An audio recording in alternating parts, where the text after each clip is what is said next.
الحمد لله رب العالمين والصلاة والسلام على سيد الأنبياء والمرسلين أبي القاسم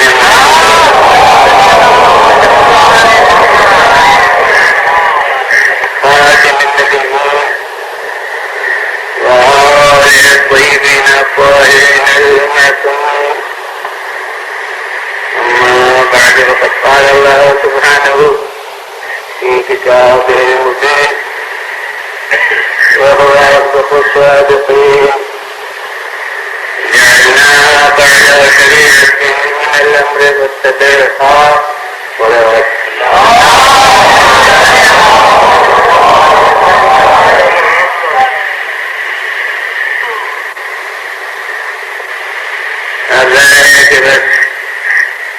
آج ہی کا دن ہے اور اس لیے موقع نہیں کیا اور تفصیلات کو درج کیا جائے. اور آج کے دن تو کچھ زمانے سے ایسا ہوا ہے،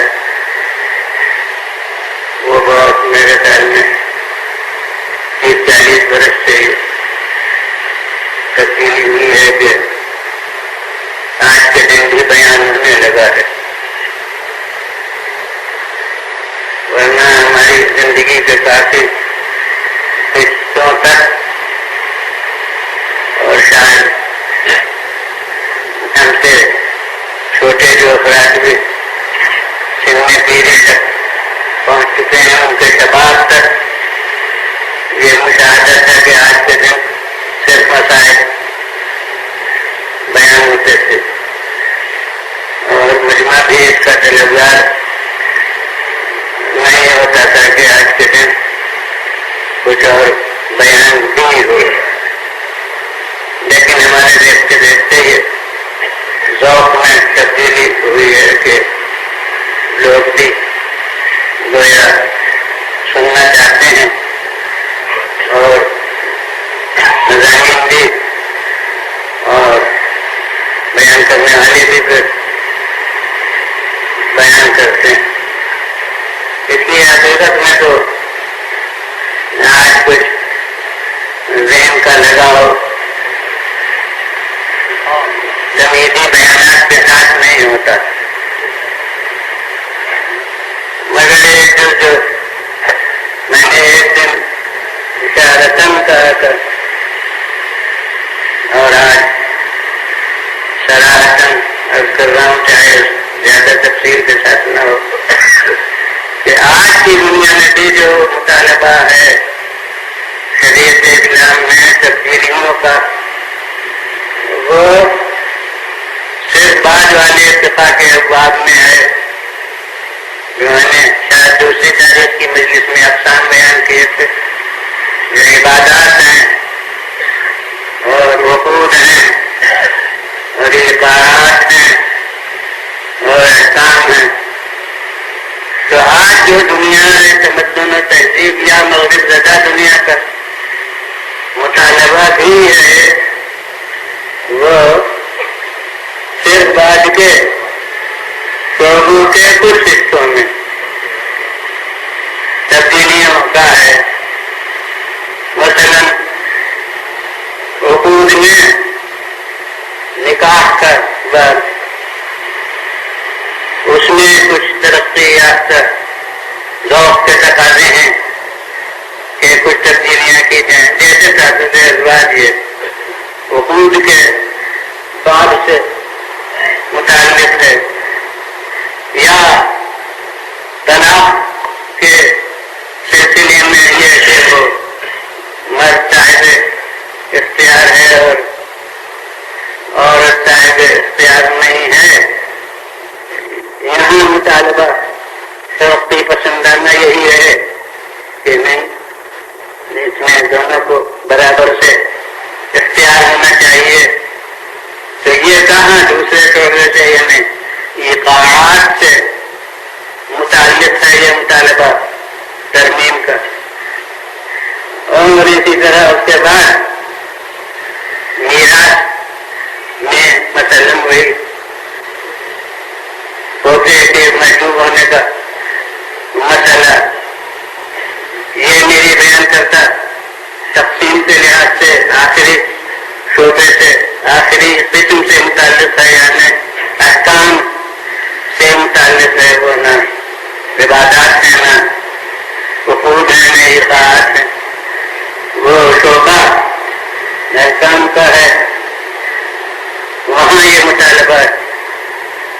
لیکن آج کی متمدن دنیا میں کوئی عبادات کے حصے کو نہیں چھو رہا ہے۔ عبادات کے بارے میں جو جیسی نماز صحیح جانتا ہے وہی پڑھے، جو جس طرح روزہ رکھتا ہے اسی طرح روزہ رکھے، حج کو جاتا ہے جو اس کے نزدیک جس طرح حج ہونا چاہیے اسی طرح حج کرے۔ عبادات کے معاملے میں کوئی مطالبہ کسی یگانہ یا بیگانہ اپنے اور پرائے کسی کا مطالبہ نہیں ہے، یعنی اس کو سمجھتے ہیں کہ ہاں یہ تو براہ راست دین سے متعلق چیز ہے، اس میں کوئی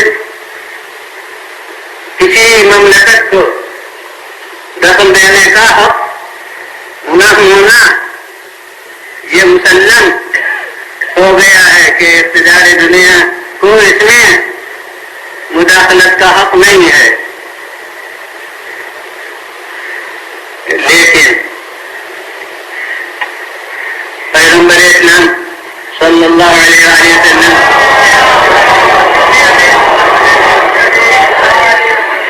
کے بعد ارباب اقتدار نے اپنا حق سمجھا کہ ان چیزوں میں بھی مداخلت ہو، اور اقتدار کا طلسم یہ ہے کہ بحمدللہ مسلمانوں کے گھروں نے جمہوری حیثیت سے اسے تسلیم کر لیا، اور اگر تسلیم نہ کیا ہوتا تو تبدیلیاں آج تک نافذ کیوں رہتی؟ اس کی معنی یہ ہے کہ حق مداخلت ارباب اقتدار کا تسلیم کر لیا نظام عبادات میں، اور اس کے لیے اکثر تو میں اختلافی خارداروں سے ہٹ کے کسی متفق علیہ نقطے تک پہنچتا ہوں جسے ہر ایک ماننے کے لیے تیار ہوں۔ میں کہتا ہوں کہ وہ مختلف بھی ہے کہ اصل کیا تھا، مگر تبدیلی نہیں ہوئی ہے تو کئی طرح کی نماز ہے جو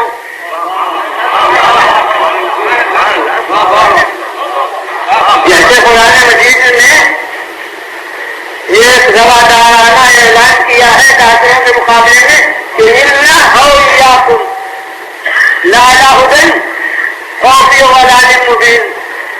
ارے بھائی لمحہ فکریہ ہے، اپنی جگہ سوچو، یا ہم ہدایت پر ہیں تو اس کا نتیجہ کیا ہے کہ دوسرا گمراہی پر ہے، یا وہ دوسرا ہدایت پر ہے تو ہم گمراہی پر ہیں۔ آج جو گفتگو قرآن کا دیکھیے، یہ محابہ دوسرے کی طرف گمراہی کی نسبت نہیں دیتا، ان کے ضمیر پر فیصلہ چھوڑ رہا ہے کہ بھائی یہ تو ہو ہی نہیں سکتا کہ ہم دو متضاد سمتوں میں ہوں، ہم توحید کے لمبردار، تم شرک کے لمبردار، تو تم خود اپنی جگہ غور کرو کہ کون ہدایت پر ہے اور کون گمراہی پر ہے۔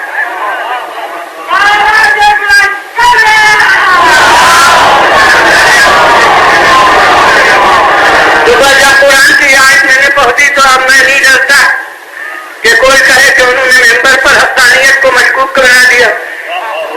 میں دنیا سے کہتا ہوں کہ میں یہ فیصلہ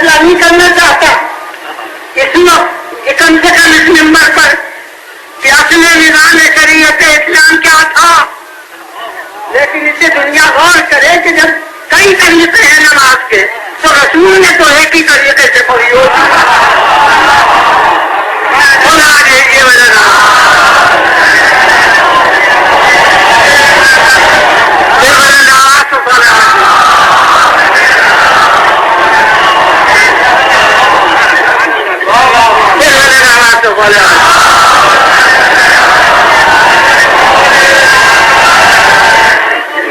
تو مسلمان کے لیے تلاش و جستجو کا جذبہ تو پیدا کرنا چاہیے کہ وہ اصل کیا تھی جس میں یا اس نے تبدیلی کی یا اس نے تبدیلی کی. اور میں کہتا ہوں یا ہم نے تبدیلی کی یا آپ نے تبدیلی کی. بہرحال ہمیں بھی سوچنا ہے کہ کس نے تبدیلی کی. آپ کو بھی سوچنا ہے, سوچنا چاہیے ضمیر کے فیصلے پر کہ کس نے تبدیلی کی. اب آپ دبا بندی نہ کیجیے کہ اس زمانے کی باتوں کو اب تو سوچیں. ارے اس زمانے کی بات تھی جب تک تاریخ آتی, اور جب عمل کی منزل آ گئی تو ہمارے دور کی بات ہو گئی.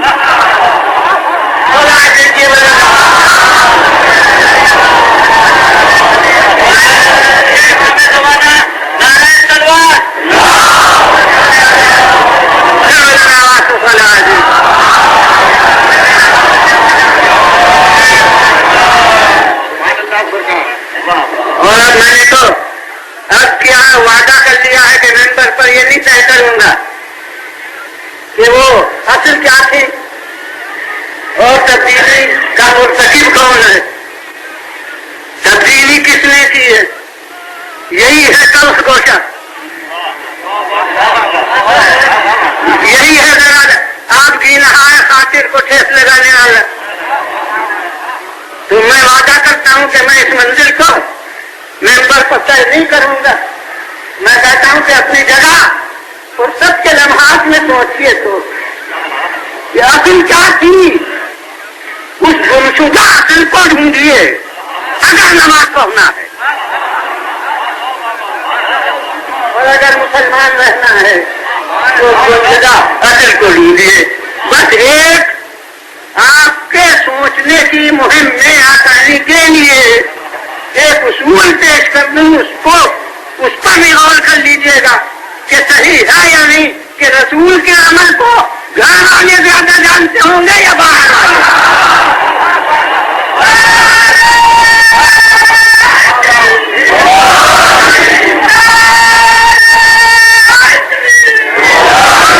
بنا دیجیے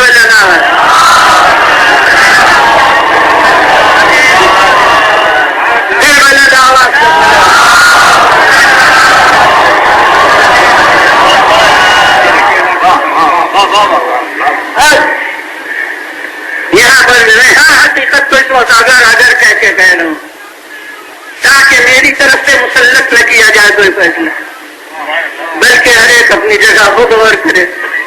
اس کے تحقیق کے اوپر ہوا ہوں کہ میں کہتا ہوں کہ یہ اصول سمجھ لیجیے کہ رسول کے عمل کو گھر والے زیادہ سمجھیں گے یا باہر والے. اب اگر نظر آئے کہ باہر والوں میں خود اختلاف ہے اور گھر والے سب ایک نقطے پر متفق ہیں, یہ وجہ نہ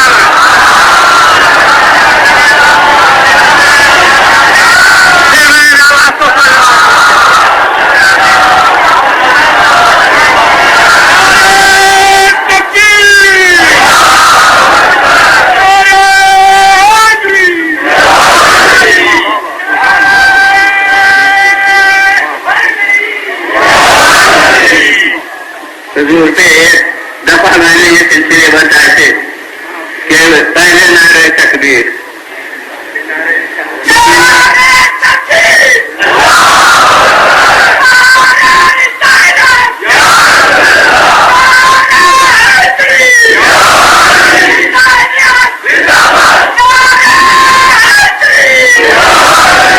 اور اب کافی مل گیا نعرہ صلوات.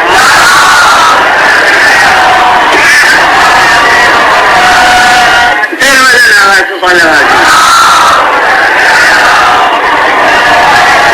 اور یاد رکھیے کہ جتنے نعرے پہلے لگائے وہ سب ہم نے لگائے، اس میں خدا شریک نہیں تھا، مگر یہ صلوات ہوا ہے کہ اس میں اللہ بھی ہمارے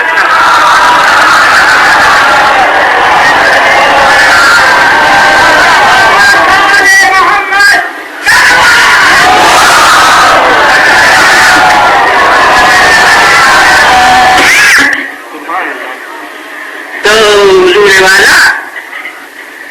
یہ وہ سب کے لمحات میں دیکھیے کہ کہیں پر سے تبدیلی ہوئی ہے. تو آج جہاں دنیا ہمت نہیں کر رہی ہے، اتنی ہمتیں ایک وقت میں کی گئی ہیں اور کامیاب ہوئی ہمتیں، اور دنیا میں چل گئی وہ ہمت، اور دنیا والے بہرحال کوئی نہ کوئی طبقہ اس پر عمل کر رہا ہے. اور اب نماز ایسی خالص عبادت اور ایسی تین قبلت ما سواہا وین ردت رد ما سواہا، اگر یہ قبول تو سب اعمال قبول، اور اگر یہ رد تو سب اعمال رد. تو اس میں دیکھیے کہ کہیں پر تو تبدیلی ہوئی ہے کہ کوئی ہر سورے کو بسم اللہ کے ساتھ پڑھا ہے، اور کوئی بغیر بسم اللہ کے پڑھا ہے، اور کتابی صورت سے شاید فقط جہر میں اختلاف ہو کہ کوئی اگر اخفاقی نماز بھی ہے تو بسم اللہ کو جہر کے ساتھ کر رہا ہے، اور کہیں کوئی اگر جہری نماز بھی ہے تو بسم اللہ کے ساتھ جہر نہیں کرتا، مگر جہری کیا نہیں کرتا، وہ آہستہ بھی کب پڑھتا ہے، ورنہ آہستہ سے پڑھتا تو کچھ وقفہ تو صرف ہوتا، چپکے سے پڑھنے میں بھی تو کچھ وقت صرف ہوتا ہے. تو ہر ایک کا احساس ہوگا کہ اللہ اکبر کے بعد بلا فاصلہ الحمدللہ رب العالمین. اور اب یہ استدلال کوئی نہیں ہے، بلکہ خود میں صاف کر دوں کہ یہ منبری بات ہے جو عرض کر رہا ہوں کہ یہاں تک بسم اللہ میں کیا تھا، کہیں اس نقطے ہی سے تو ضد نہیں ہے.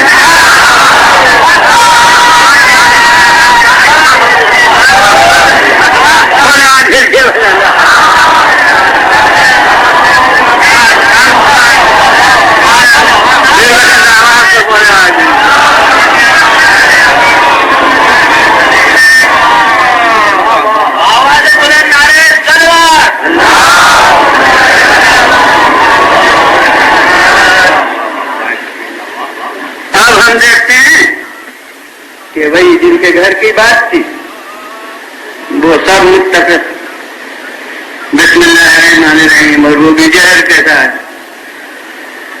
اور اب جہاں اختلاف نظر آ رہا ہے اس میں بھی دیکھتے ہیں کہ امام شافعی جو ایک فقہ کے مقتدا ہیں، وہ اہل بیت کے رسول کو مخاطب کر کے کہہ رہے ہیں کہ کفاکم، وہ ایک دوسرے بات سے متعلق ہے، وہ بھولے سے میں نے ابھی شروع کر دیا. تشہد میں صلوات وہ ایسی بھولیں دلیل عدم حکمت ہوتی ہیں. وہ نا وہ بسم اللہ کی ابھی بات تھی، بہرحال یہ صلوات کیا گئی کہ ہم امام شافعی کہہ رہے ہیں اہل بیت رسول کو مخاطب کر کے کہ کفاکم من عظیم الفضل انکم من لم يصلی علیکم لا صلاة له. اے اہل بیت رسول، آپ کی فضیلت کے لیے کافی ہے کہ جو آپ پر درود نہ بھیجے اس کی نمازی نہیں ہوگی۔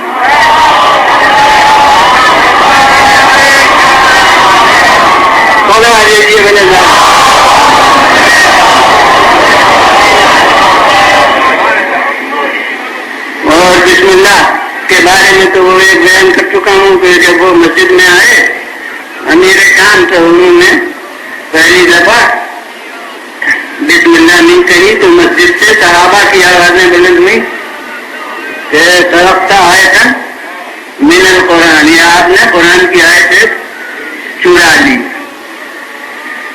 اب یہ مسلط بہت بڑے عالم اکثریت کے طبقے کے ہیں، وہ علامہ نیشا پوری تفسیر میں بھی لکھ رہے ہیں، علامہ راضی تفسیر میں بھی اس واقعے کو درج کر رہے ہیں، مگر مسلمانوں میں عمل اسی پر ہے جس کے متعلق معلوم ہے کہ چوری تھی۔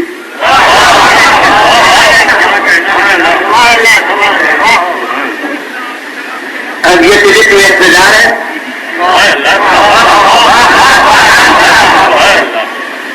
یعنی میں کہتا ہوں کہ علماء پر اس طلسم کا اثر کم تھا، عوام پر زیادہ تھا۔ علماء نے اکثر انصاف پسندی سے کام لے کے حقیقتیں درج کر دی ہیں،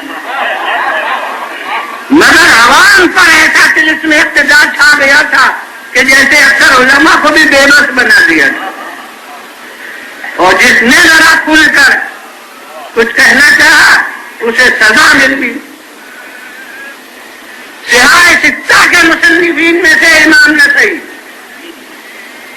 اور فضائل علی ابن ابی طالب نے کتاب لکھ دی تو حلب میں جا کے اس کی اشاعت جب کی تو پسلیاں توڑ دی گئیں۔ یہ سہائے ستہ کے مصنفین پر گزری فضائل اہل بیت کے درج کرنے پر، تو عوام پر اقتدار کا اثر اتنا کہ علماء بے بس۔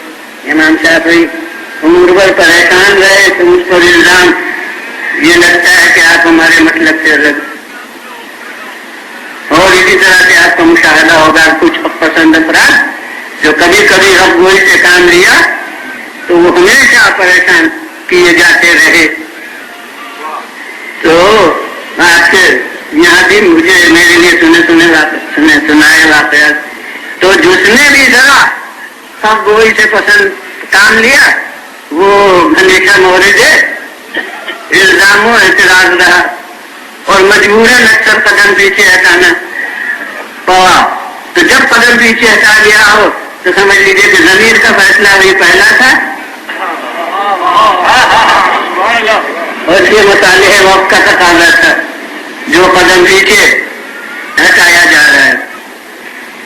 تو اب علامہ ابن حجر مکی یہ بھی وہ ہیں جنہوں نے رد کیا، ہمیں ایک نہایت سخت کتاب لکھی ہے طوائف مورقہ،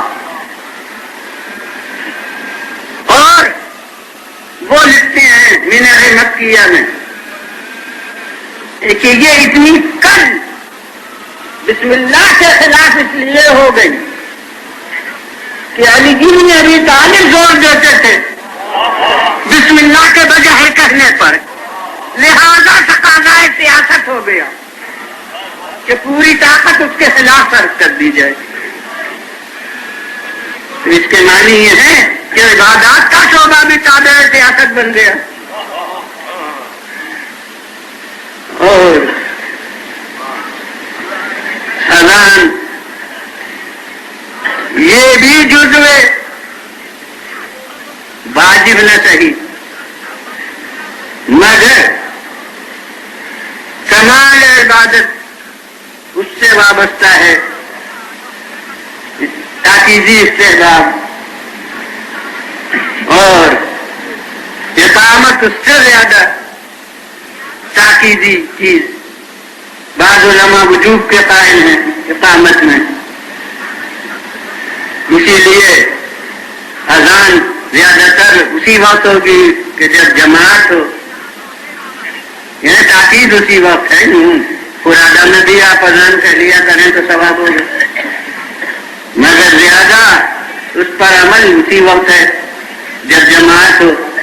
لیکن اقامت جو تنہا نماز پڑھے گا وہ بھی اقامت کہہ لے گا. اگر بہت غیر معمولی تعجیل نہیں ہے، جلدی نہیں ہے، تو اقامت مثل واجب اس کی پابندی ہوتی ہے. تو اب یہ ایک طرح کا عبادت کا جز یہ بھی ہے، لیکن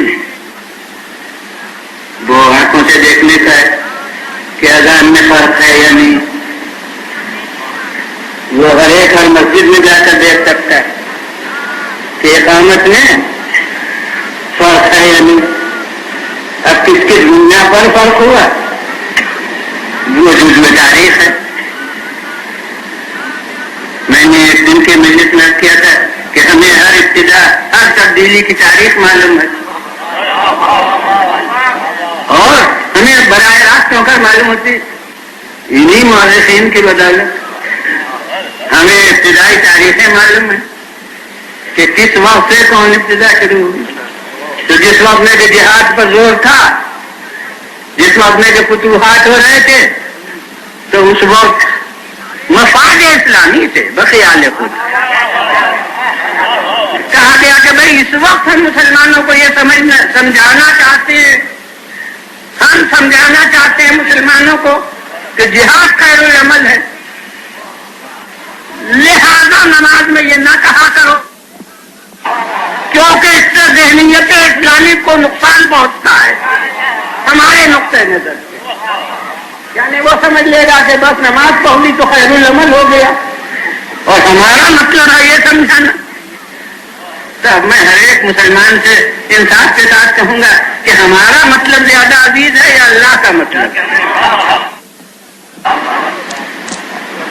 اب اللہ کا مطلب تو یہی تھا کہ نماز خیر العمل ہے.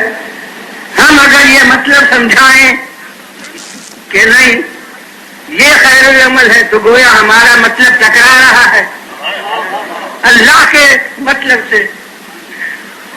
تو گویا معاذ اللہ اس نے بے سمجھے اسے جرأت دیا تھا. تو یہ تبدیلی نیک نیتی کے ساتھ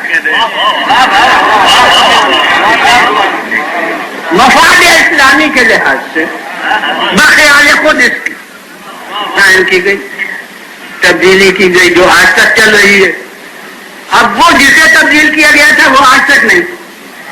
یعنی کاش دنیا اسی پر غور کرتی کہ جو تبدیلی اس وقت ہوئی وہ اس وقت بہت مناسب ہوئی، لیکن جب وہ وقت نکل گیا تو اب جو اصل تھا اسے کہتا ہو.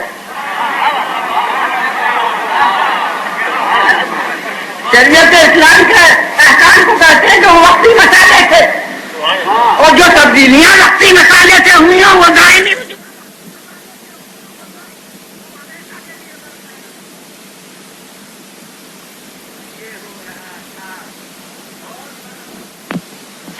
اور بڑا ہو رہا تھا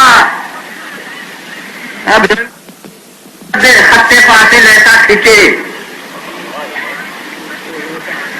جس میں سیاست کا اثر کم سے کم حق پرست ایک جماعت سے دور ہو اور شریعت کا وقار ایسا ہو جائے کہ کم سے کم اب کوئی تبدیلی نہ ہو. یہ کام حسین نے انجام دیا. اور اس لیے میں کوئی بھولے سے نہیں کہہ رہا ہوں، شعوری طور پر کہہ رہا ہوں کہ کارنامہ کربلا اصول دین کی خاطر نہیں ہوا تھا، شرک نہیں پھیل رہا تھا کھلم کھلا، پردے میں تھا تو رسول کے وقت بھی ہو رہا پردے میں. اس وقت بھی مسجدیں آباد تھیں، اس وقت بھی خانہ کعبہ کا حج ہوتا تھا، مگر اصل کیا تھا کہ شریعت اسلام میں تبدیلیاں برابر ہو رہی تھیں. اس لیے آئندہ کے لیے سد باب کی ضرورت تھی اور یزید نے طلب بیعت کر کے حسین کو اس مہم کی تکمیل کا موقع دے دیا.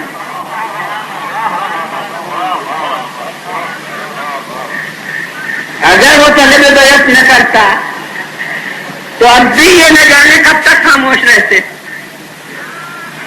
میں کہتا ہوں کہ آخر سنسار تک بھی تو یہ برابر ہو رہا تھا مگر کوئی کھوا نہ ہوا. تو حسین کا کارنامہ تو صرف انکار بیعت ہے. اور جب مطالبہ بیعت ہوا تو انہوں نے انکار کیا. اگر مطالبہ بیعت ہوتا ہی نہ تو اقرار و انکار پردے میں رہتا. پھر قلم لوگوں کے ہاتھ میں ہوتے. کسی کو کہہ دیتے کہ 6 مہینے کے بعد بیعت کر لی, کسی کو کہہ دیتے کہ جب سلو کی تو بیعت کر لی. ان کے لیے بھی کبھی کچھ کہہ دیتے. خدا کی قسم اس نے اصرار کر کے انہیں انکار کا موقع دے دیا. دنیا والوں نے کبھی تو اصرار کیا ہی نہیں, اور کبھی غلط فہمی سے اصرار کیا تو تھوڑا دن اصرار کیا, اور بعد میں دیکھا جب انکار ہے تو خطرناک سمجھے اصرار کو کہ پھر انکار جزو تاریخ بن جائے گا.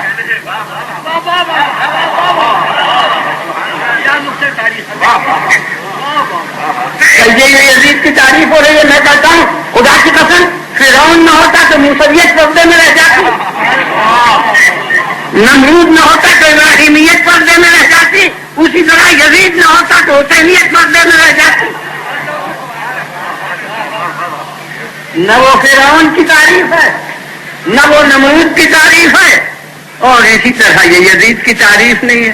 میں کہتا ہوں کہ اس نے نادانستہ کشا حسین کو تاریخی شخصیت کے منظر پر لا کے کھڑا کر دیا.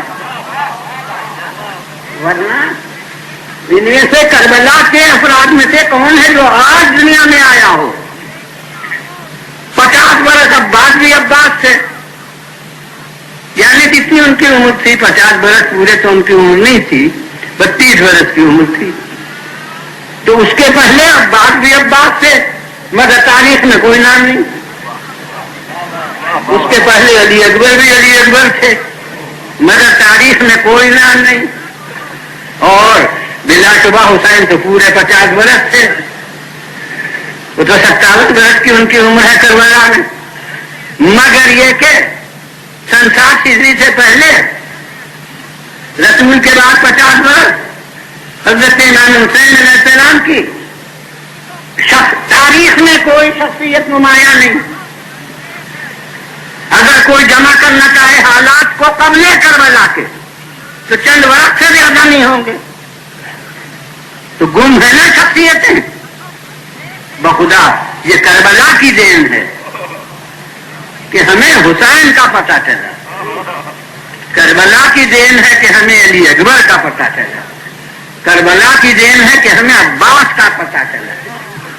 تو یہ یزید نے طلب بیعت کر کے حقیقت میں ان کے انکار کو تاریخی بنا دیا, اور اسی لیے کربلا کی ضرورت تھی. مکے میں یہ مقصد نہیں پورا ہو سکتا تھا, اس لیے کہ حاجیوں کے بھیس میں قاتل آ گئے تھے. اب اگر وہاں قربانی ہو بھی جاتی تو قاتل روپوش ہو جاتا.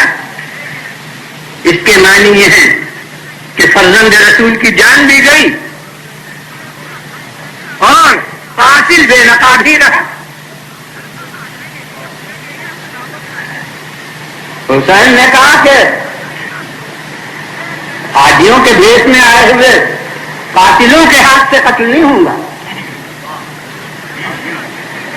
نہیں, آفتاب نیمروز کی روشنی میں قاتل نظر آئے اب کوئی مشتبہ نہ بنا سکے قاتل کو. اس کے لیے کربلا کے میدان کی ضرورت تھی، ورنہ ان کے لیے جان دینا کعبے میں ویسے ہی جیسے کربلا میں. اب جان دے کے تو ان کے کربلا بھی کعبہ بن گیا. مگر بخدا جو مقصد کربلا تھا وہ مکے میں پورا نہیں ہو سکتا تھا، قاتل روپوش ہو جاتا. لہذا حسین نے مدینے سے آ کے مکے میں پناہ لی، اور اب مکے میں جب حاجیوں کے لباس میں قاتل آئے تو جذبہ عبادت کو جو حج ہے قربان کر دیا مقصد کربلا کی خاطر. یہ نئی قسم کی قربانی ہے کہ حج کو 2 دن رہے، اور جو پاک آدھا 70 دفعہ روایت میں یہ 25 حج ہیں، 25 حج جس نے پاک آدھا کیے ہوں، پاک آدھا، اور وہ 2 دن رہے تاریخ حج میں اور نکل کھوا ہو، تو یہ کیوں نکلنا ہے؟ مجھے غیر کبھی کوئی جملہ بھی اگر وہ خاص نظرت رکھتا ہے تو میں انصاف کے خلاف سمجھتا ہوں، اس کا نام نہ لینا.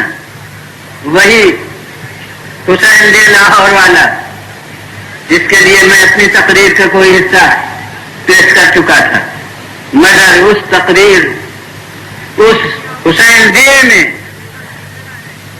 پنڈت ریاض دو مصرا کا ایک جملہ مجھے یاد رہ گیا کہ جب اس مضمون کو ادا کرتا ہوں تو اس جملے کو اس کے کہنے والے کے حوالے کے ساتھ کہتا ہوں. کربلا سے مدینے سے مکے آئے، اب یہ تو تاریخی حقیقت ہے، اس میں مذہب و ملت کا سوال ہے، اور مدینے سے اب کربلا کے لیے جا رہے ہیں. تو یہاں کتنا حسین اور خوبصورت اور معنی خیز جملہ ریاض مصرا نے کہا ہے، جو اب چیف جسٹس ہیں دہلی میں، کہ یہ سفر جو ہے مقتل کی تلاش میں ہے.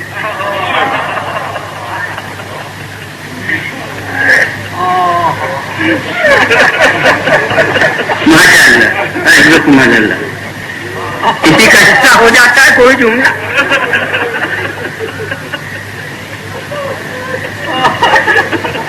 کہ یہ سفر نہیں ہے، حسین کو مقتل کی تلاش ہے. اور اب میں واقعے سے مطابق کروں تو غور کیجیے گا کہ وہ مقتل مل گیا دوسری محرم کو.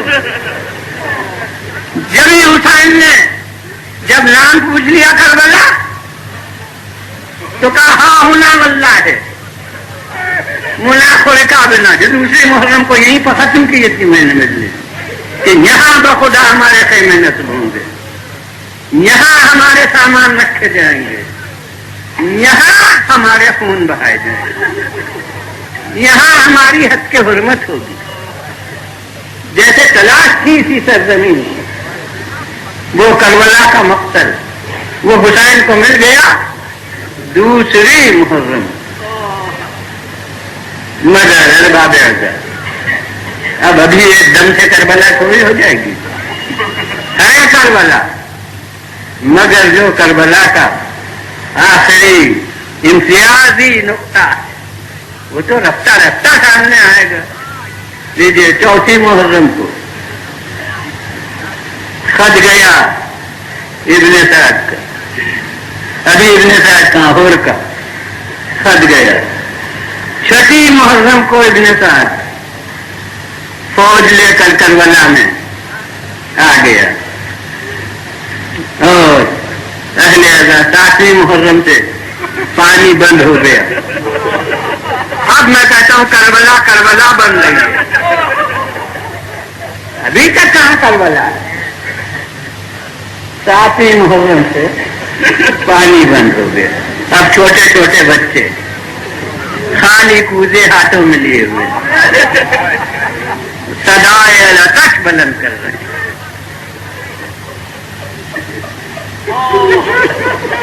اور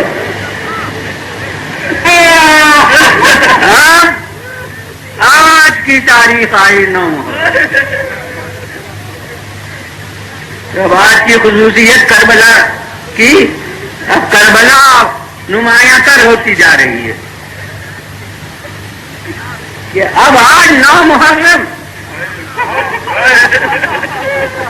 امام نے فرمایا کہ تاسوعا یومن حُوصِرَ فِیہ الحسین. 9 محرم کی تاریخ وہ ہے کہ حسین چاروں طرف سے گھر گئے.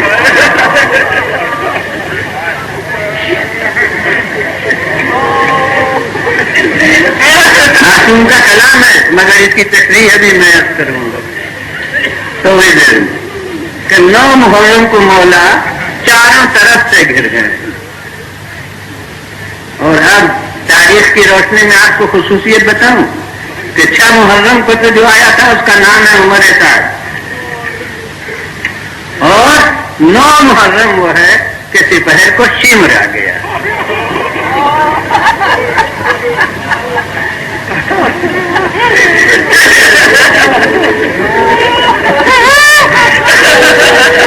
مطلب میں نے تو اب کیا کہ آج مسئول علم ہی مسائل ہیں، وہ تو ضرورتاً میں نے کچھ تمہید میں عرض کر دیا کہ آج سے پہر کو شمر آ گیا. اور شمر کے آنے تک سلو کی گفتگو جاری تھی. مولا نے ابن صاحب سے گفتگو کی تھی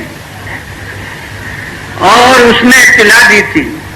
مولا نے یہاں تک کہہ دیا تھا کہ مجھے ملک چھوڑ دینے دو، کہیں اور چلا جاؤں. اور اس کہیں اور کے لیے تاریخ میں تو اتنا ہی ہے، مگر ہمارے یہاں روایت مشہور ہے کہ مولا نے فرمایا تھا مجھے ہندوستان چلا جانے دو. اور اس وقت کا ہندوستان غیر منقسم ہندوستان ہے، وہ پاکستان اس سے الگ نہیں ہے. ارشاد فرمایا تھا مجھے ہندوستان چلا جانے دو، اور استحکام وہاں کے مشترک جلسوں میں، اور وہاں کے مشترک جلسے کے معنی ہیں کہ اس میں غیر مسلم بھی ہیں. تو اس مشہور روایت سے میں وہاں کام لیتا ہوں. تو اس کا مطلب یہ ہے کہ ایک وقت میں ہندوستان میں ایسا امن تھا کہ جسے عراق میں امن نہیں ملتا تھا وہ ہندوستان آنا چاہتا تھا. تو اب ہندوستان کی ہر فرد کا فرض یہ ہے کہ وہ اپنے ملک کو اس معیار پر پہنچائے جو ایمان کے توقعات کے مطابق ہے. تو بہرحال میں نے اشارتاً کہہ دیا تھا کہ تاریخ میں یہ جز نہیں ہے. یہ مشہور روایت جیسے جو ہم نے سنی ہے سینہ بسینہ وہ ہے. تاریخ میں تو یہ ہے کہ کسی دور و دراز جگہ مجھے چلا جانے دو. مگر میرا دل کہتا ہے، وہ تو میں نے کہا کہ اس وقت ہندوستان کے معنی ہے پورا. تو حسین شاید فرمایا ہو. یہ روایت بھی دل پہ لگتی ہے کہ حسین تو نہ آئے مگر غم حسین آیا. اور خدا کی قسم ہندوستان والوں جس طرح سے غم حسین تازہ کرنے کی صورتیں سوچی وہ خود عراق میں بھی نہیں ہے، وہ خود ایران میں بھی نہیں ہے. جیسے جذبہ بے قرار ہے کہ کسی طرح ہمیں حسین کے تقاضے پورے ہوں. اس لیے یہ گزری ہوگی ہر ایک کے دل پر. اب تو زیارات کا دروازہ تقریباً بند ہے مدت سے، مگر جب یہ سعادت ہر ایک کو حاصل ہو سکتی تھی تو بہت سے ایسے ہوں گے جنہوں نے یہ سعادت حاصل کی ہو. کچھ نے ممکن ہے اب بھی حاصل کی ہو کسی ذریعے سے جو آج کل کے صورتیں ہیں کہ جناب چاہے عراق میں ہو اور چاہے ایران میں، جب محرم آ جائے گا تو ہر ایک کا دل چاہتا ہے کہ اپنے وطن میں ہو.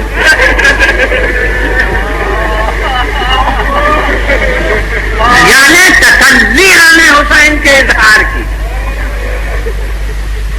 کہیں کا کیا ذکر خود کربلا میں نہیں ہوتی. اور اسے ہمارے بزرگوں نے ایک تذکرہ سنایا ہے کہ کسی موقع پر کسی کو اہل کربلا میں سے اس کا احساس ہوا کہ جو رونق کربلا میں غیر نماز محرم میں ہوتی ہے وہ نماز محرم میں نہیں ہوتی. یہ احساس پیدا ہوا اور اس کا چرچا ہوا تو خواب میں کلید بردار نے دیکھا کہ یہ کیا سوچتے ہو کہ آج کل کربلا میں وہ رونق کیوں نہیں ہوتی, یہ کیا چرچے ہو رہے ہیں. مجاہد تقاضۂ سیاست نے کچھ ان ضمیر کے جذبات کو دبا دیا ہو, ورنہ دنیا کو معلوم ہے کہ ہمارے یہاں کے غیر مسلم افراد نے بھی غم حسین نے جتنا حصہ لیا وہ بہت سے مسلمانوں کو توفیق نہیں ہوتی. اس طرح غم حسین برپا کرنے کی جس طرح آزائے حسین غیروں کے حلقے میں بسر ہوئی, اس سے معلوم ہوتا تھا کہ ہندوستان کو کچھ خصوصیت حضرت امام حسین علیہ السلام کے ساتھ ضرور ہے. بہرحال مولا نے جب یہ کہہ دیا کہ مجھے ملک چھوڑ دینے دو تو ابن سعد نے لکھا ابن ریاض کو کہ اب جنگ کی کوئی ضرورت باقی نہیں رہی. حسین یہاں تک تیار ہوئے ہیں کہ وہ ملک چھوڑ دیں گے. اور ابن ریاض نے بھی خط کو دیکھ کے یہ کہا, یہ تبری کے صفحات کو موجود ہے, کہ بالکل صحیح ہے, یہ بہت خیر خواہانہ خط ہے. اب بنائے جنگ کوئی نہیں ہے مگر دربار میں تو خمر موجود تھا.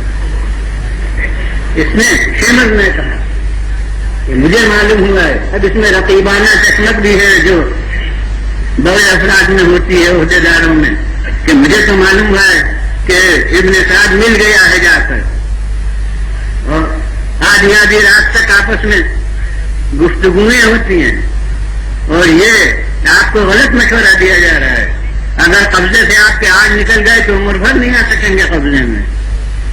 اس کی وجہ سے ابن سعد پر غصہ آیا اور اب اسی غصے میں خط لکھا. تو اب خط کیا لکھا ہے؟ تبری کے صفحات پر الفاظ ہیں کہ ہم نے تم کو صلح کی گفتگوؤں کے لیے نہیں بھیجا ہے. حسین سے بیعت کا مطالبہ کرو, اگر بیعت نہ کریں تو بس جنگ کرو. میں کہتا ہوں کہ مدت کی ایک بحث کا فیصلہ ابن زیاد نے اپنے خط سے کر دیا, صلح کے لیے نہیں بھیجا ہے, بیعت کا مطالبہ کرو. اس کے معنی ہے کہ صلح بیعت نہیں ہوتی ہے.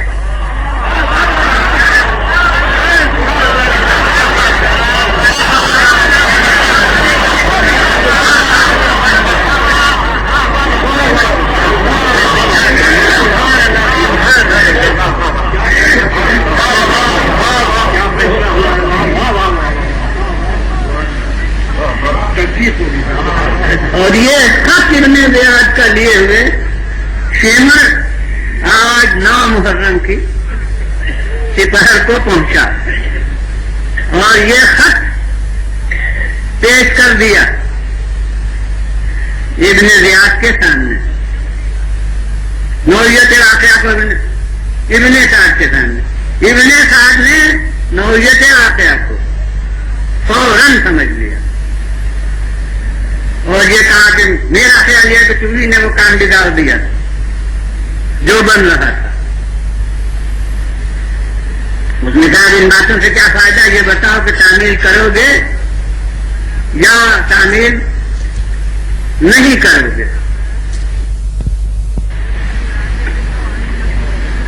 اور اس کے ساتھ الگ سے ہدایت کی تھی کہ اگر وہ تعمیل نہ کرے تو پھر سرداری الیکٹر سے معزول, اور تم سردار الیکٹر ہونا اور اس کا سر قلم کر کے میرے پاس بھیج دینا.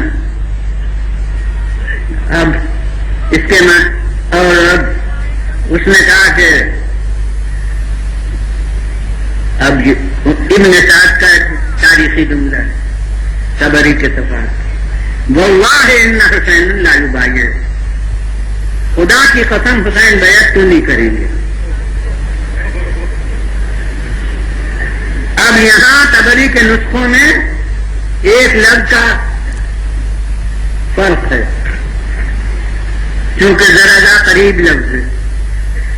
ایک طبری کا نسخہ جو عام چھاپوں میں ہے وہ تو یہ ہے کہ ان نفسن ابیۃ بین جنبین، خدا کی قسم بیعت تو نہیں کریں گے، ذلت سے انکار کرنے والا ایک غیرتدار نفس ان کے پہلو میں ہے. یہ نفسن ابیۃ کے معنی ہے. اور ایک دوسرا نسخہ اس کا ہے طبری کے بعد چھاپوں میں بھی ممکن ہے مل جائے اور قلمی طبری میں بھی مل جائے، بس ذرا سا فرق ہے.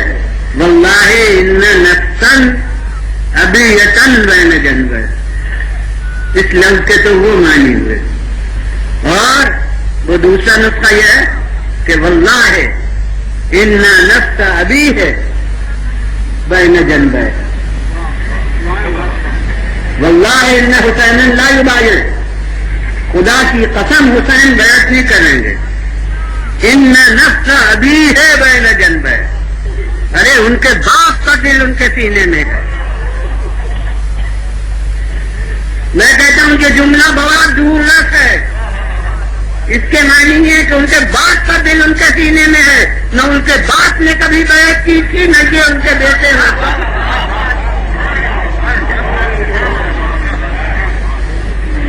یہ بیعت کریں گے.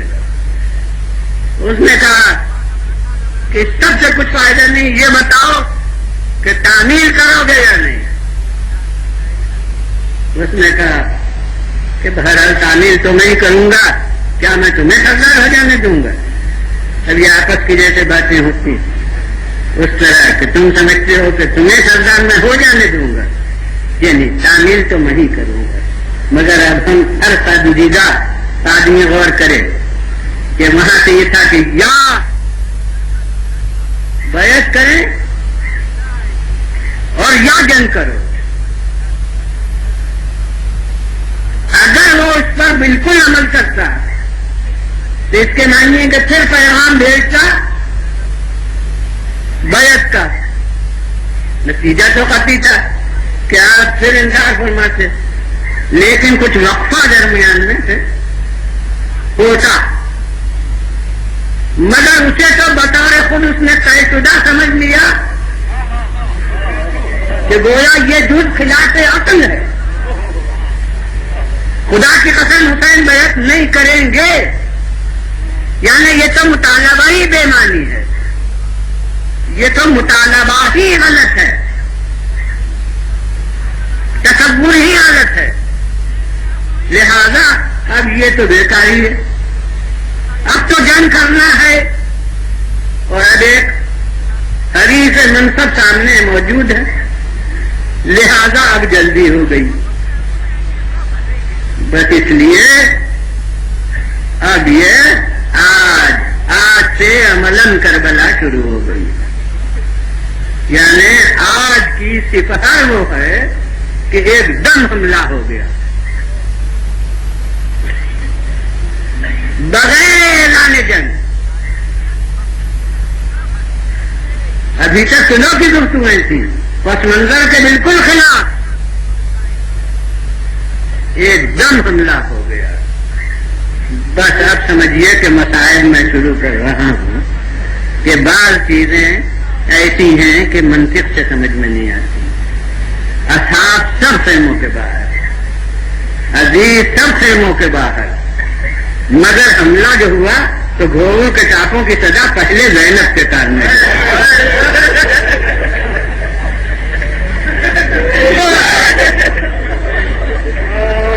اور جناب فضا سے کہتی ہیں دیکھو بھائی کیا کر رہے ہیں. جناب فضا نے آ کے دیکھا کہ نماز عصر کے بعد سے تموجے خیمہ سے تکیہ کر کے تشریف فرما ہو گئے تھے اور جیسے نیند آ گئی ہے، آرام فرما رہے ہیں، آ کے عرض کر دیا کہ کوئی پاس نہیں ہے مگر یہ صورت ہے۔ زینب نے کہا کہ اب تو بہن کو بھائی سے کچھ کہنا ہے، اور یہ کہہ کے آئی اور گیا بھائی کا بازو ہلایا اور کہا بھائی آنکھ کھولیے حملہ ہو گیا۔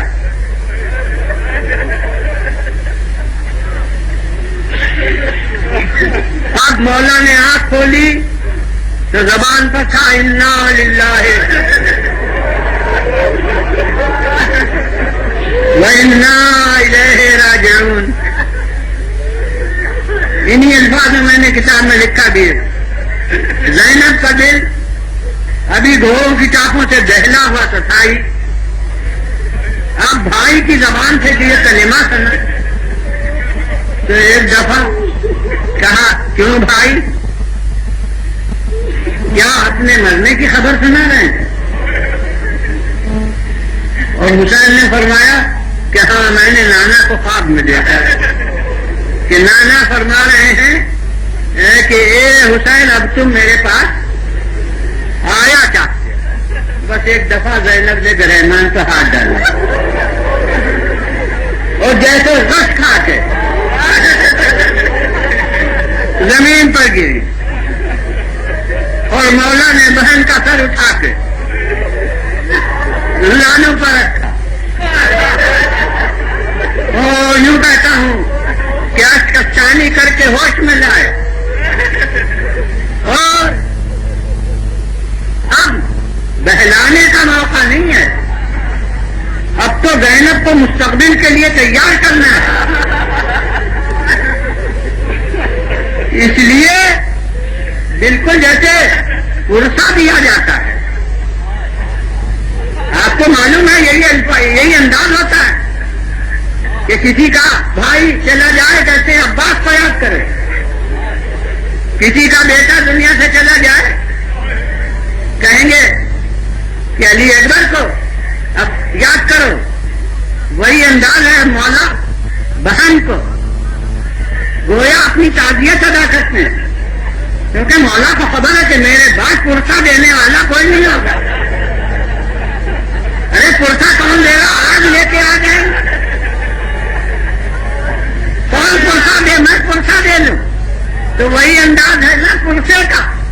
فرماتے ہیں کہ بہن ہمارے نانا ہم سے بہتر تھے، وہ نہیں رہے، ہماری ماں ہم سے بہتر تھی، وہ نہیں رہی، ہمارے باپ ہم سے بہتر تھے، وہ نہیں رہے، ہمارے بڑے بھائی ہم سے بہتر تھے، وہ نہیں رہے، جیسے ان سب کو صبر کیا۔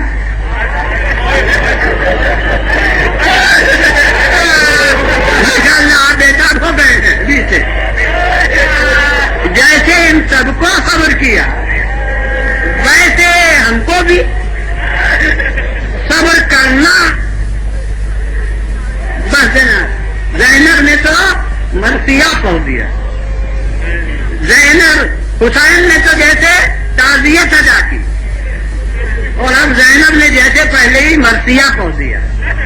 وہ کیوں کہا، انہوں نے مرثیہ کیا پڑھا، انہوں نے کہا کہ نانا کا سایہ اٹھا تو 4 تھے دل کو سنبھالنے والے،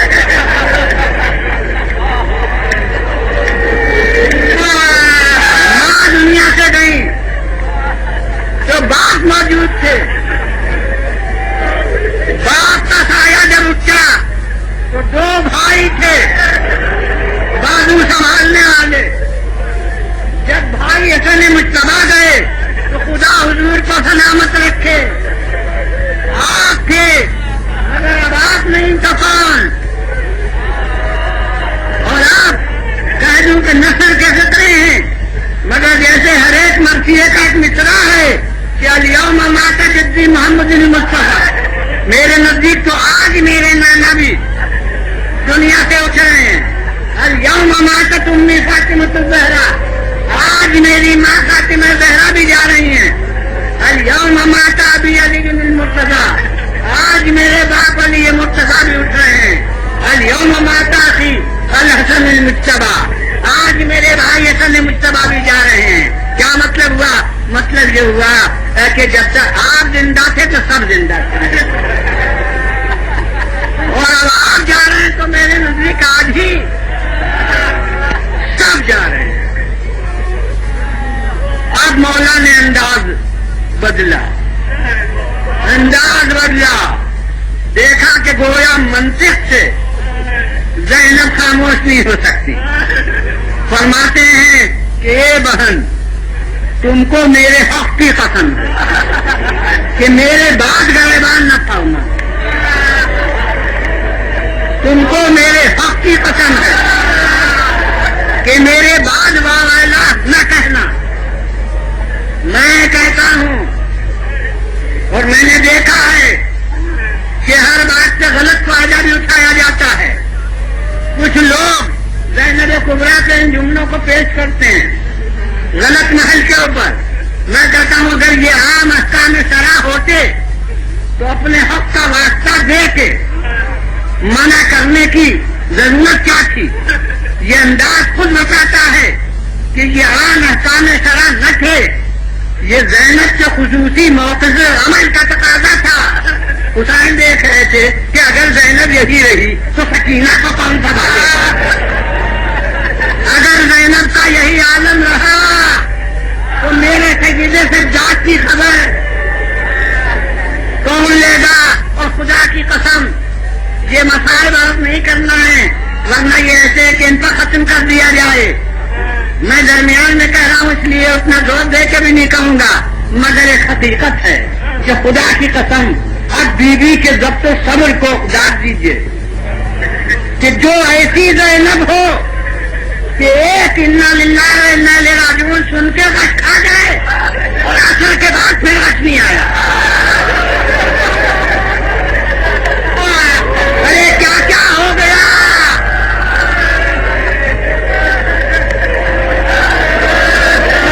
ماشاء اللہ ماشاء اللہ مجلس ہو گئی.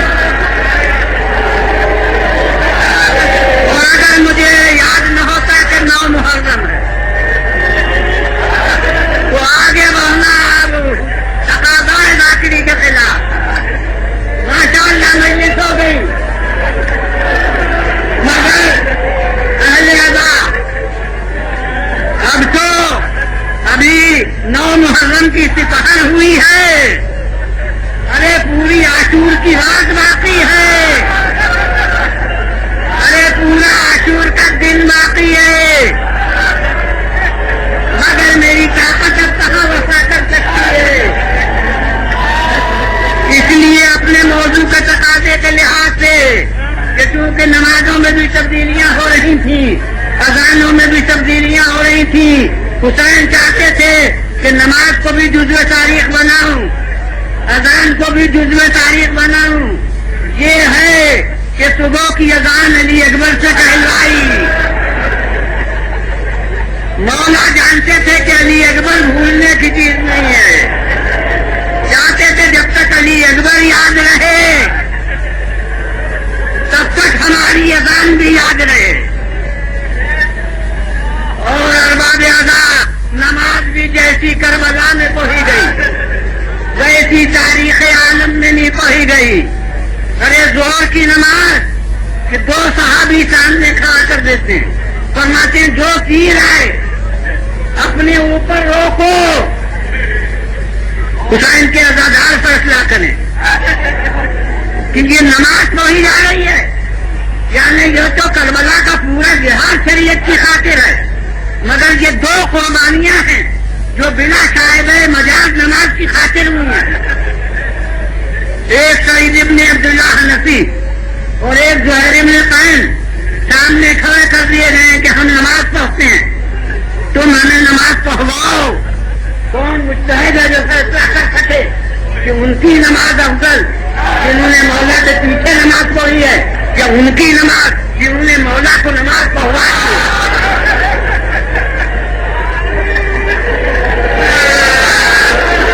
وہ عوام نہیں تھے، حسین کے انصار فقیر تھے، اور ہر ایک عالم تھا کسی کو حق نہیں سوچے کہ انہوں نے نماز نہیں پڑھی. کون کہہ سکتا ہے کہ جب تیر کھانے کو جھکے تو رکوع نہیں کر لیا, اور جب سیدھے ہوئے تو قیام نہیں ہو گیا, اور اشاروں سے سجدے نہیں کر لیے, مگر اس نماز میں شریک نہیں ہوئے. کیونکہ شریک نہیں ہوئے تو اس میں ایمان سے سامنے کھڑے ہوئے, تو اس لیے ضرورت ہوئی کہ ایمان سے تصدیق عمل کرائیں.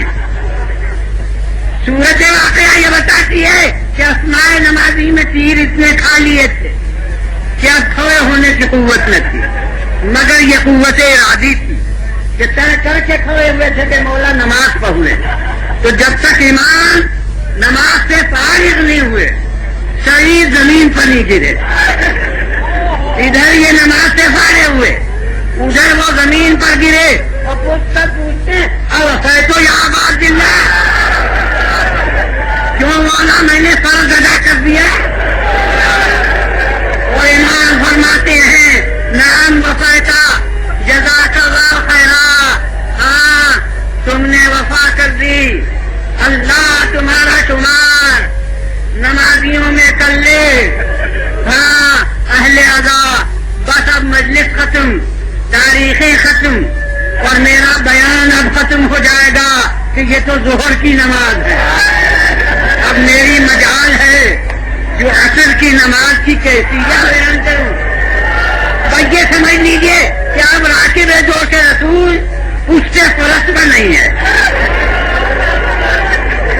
اب نماز زمین پر ادا ہوئی ہے, اب اس کے بعد میری مجال نہیں جو بتا سکوں کہ رکوع کس عالم میں ہوا, قیام کس طرح ہوا, مگر جو سجدے کی خصوصیت ہے وہی آخری جملہ کہ تاریخ اسلام میں ایک اور نماز بھی یادگار ہے.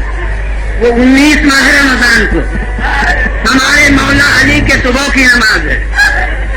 میں کہتا ہوں یہ تو باپ کی میراث تھی, باپ کے سر پر ضربت بھی نماز میں لگی, بیٹے کے گلے پر خنجر بھی نماز میں چلا, دونوں نمازیں جزو تاریخ, مگر خود بارگاہ علی میں عرض کروں گا مولا آپ کی نماز بھی تاریخی اور آپ کا سجدہ بھی تاریخی, مگر مولا آپ کو سجدے سے سر